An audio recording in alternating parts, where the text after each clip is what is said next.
I am a childcare owner. Currently, I have about 8 employees. Last year, our revenue was about $580,000. I was in the process of expanding, opening up my second location. Unfortunately, I ran out of money and created quite a bit of debt for myself. And my question is, how can I save my business without filing for bankruptcy? So the other location is not open because you weren't able to complete it? What happened? Well, I pretty much just ran out of money. The building, I had to do a CUP on the building. Unfortunately, it took over a year to complete. In the midst of that, when I started renovations, the city did not release the permits on time. Started renovations, did demo. The contractor stole about $30,000 from me. The new bids came in at a little over $500,000, which initially I budgeted $250,000. But at that point of having the permits released, I was already at $200,000. So I was already quite a bit over my budget. And I decided that so your budget was unrealistic. It was. Well, because it was a new area for me also. And my first location, I never did a build out. It was already a child care center. So I was able to just go in and do minor renovations, spending maybe like $40,000 to $50,000. So where did the $250,000 cash come from? You borrowed it? I did. From the SBA. Lord. Jesus. Okay. And I assume they have a lien on your home? No, there's no liens. There's no liens? I mean, I'm paying on them every month. So okay. Is there any way we can scratch and claw and finish the other location and get it open? There is no way for me to open it. I am also in the process. I told the landlord, unfortunately, because I can't get any additional money, any more lending. So I reached out to the landlord and let him know that unfortunately I'm going to have to walk away from the lease. And so I'm currently negotiating that with a lawyer, trying to break the lease, but they do not want to let me out of the lease until he can find a new renter. Okay. And the building is in disarray, I assume.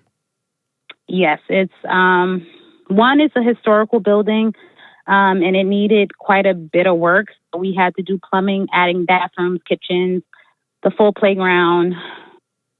It's pretty intense. Yeah. Okay.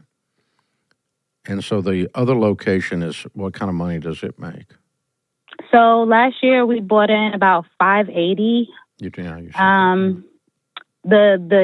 It's pretty consistent. The reason that I was trying to expand is because I can't have any more kids. I'm maxed out at that location. Yeah, what's the profit on your $580,000? It's about $230,000. Okay. And so you put you pay taxes on $230,000 on that location. Yes. Okay. And the SBA is personally guaranteed? Yes. Of course. Yeah, they always are.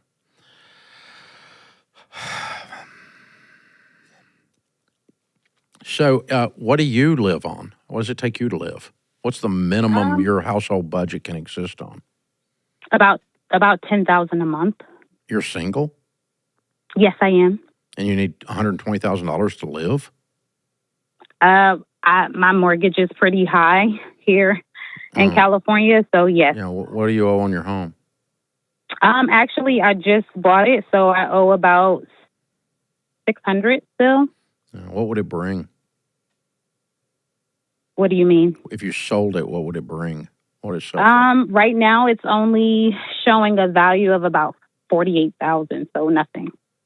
It's in a new development. The development is not closed out yet. No, that's not what I asked. You're living in it, right? Yes. If you put a sign in the yard, how much would the price be? About probably about $750. So only about $50,000 more. And you owe what? $600? It's a little over $600. Yeah. Sell it. Use the money and settle with the SBA and keep your life. Mm. But it's not a lot of value in the home yet. If you sell it for $750 and you owe $600, that's $150,000 minus expenses. You're going to put $100,000 in your pocket. And you use $100,000 and you go to the SBA and go, you people are screwed. I'm getting ready to file bankruptcy. I'll give you $100,000. Okay. And you start working a settlement with them, and or you throw the money at the SBA loan, and then you use your $250,000 income while you go rent yourself a one-bedroom apartment, and you get this thing cleared up and don't lose your business. This business you currently have, the first one, is very valuable. Don't lose that to your stubborn pride over a freaking house. Okay. It's a very valuable asset. You're a single lady that has a $580,000 gross. It's netting her $250,000. You can rebuild with those numbers, kiddo. You can do a lot of things over 5 years with those numbers, but you got to get this monkey off your back, and it's a freaking gorilla.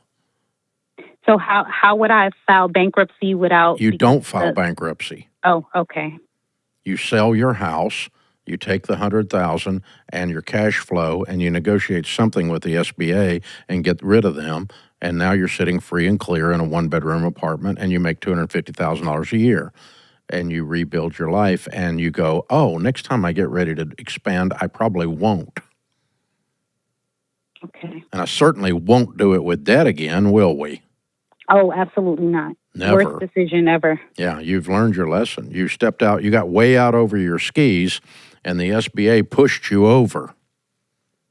Right. If you'd done this with cash, it would suck, but you'd be okay. But instead, now you've got the mistake, and now you got to write payments checks for the mistake. Ouch. It really hurts. I'm hurting for you. I've been where you are. It's no fun. But you got out over your skis. You bit off more than you can chew, as they say, right? Absolutely. Yeah, you were way past your competency, past your knowledge base when you went into this, and the SBA financed that. And that's why the SBA sucks. People ought to stay away from them. They're idiots. And so this loan should have never been made. You weren't bankable. They should not have made this loan because you weren't competent to do what you were trying to do, and they should have sniffed that out if they were good bankers. And I'm not picking on you. I'm not competent to do a lot of things. But you don't finance stuff I'm not competent to do. So that doubles down on the pain. So yeah, you dump your house and you restart and you use that money and your wonderful cash flow out of your other business to survive and turn the corner on this. And you negotiate your way out of this lease in the process. Yeah, continue to work on that.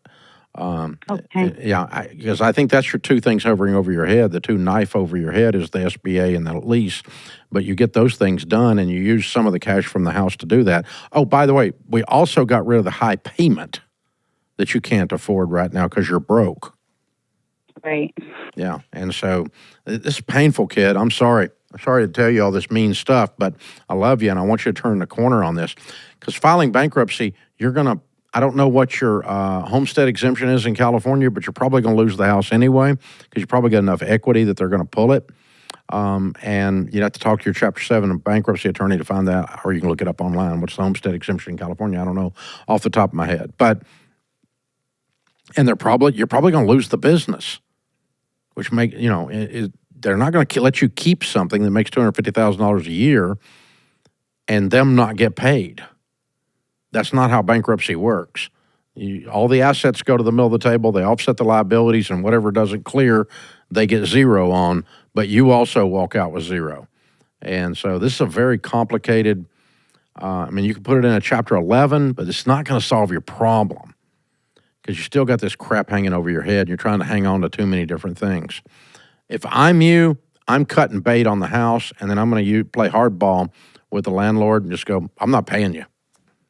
So good luck with that.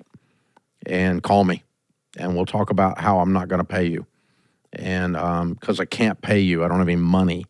And then call the SBA and go, okay, what can we settle for pennies on the dollar because this whole thing went belly up because you guys made a loan that you should have never made in the first place, and you just about bankrupted me. If I hadn't had my house, you would have bankrupted me. and clear it and just bust them in the nose too. But gosh, honey, I'm sorry. This breaks my heart for you. You worked so hard to get there, and then this one thing flipped you on your head, and it's going to take you like 36 months to recover from it. But the good news is the lessons are thorough. I remember them.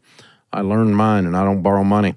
And I got no use for the SBA in the process. You can tell that. So that's how this works. Wow. Well, I wish I had a magic wand to wave for you, but mine's a little short on batteries. That's the best I can do to help you. Whew. Ouch.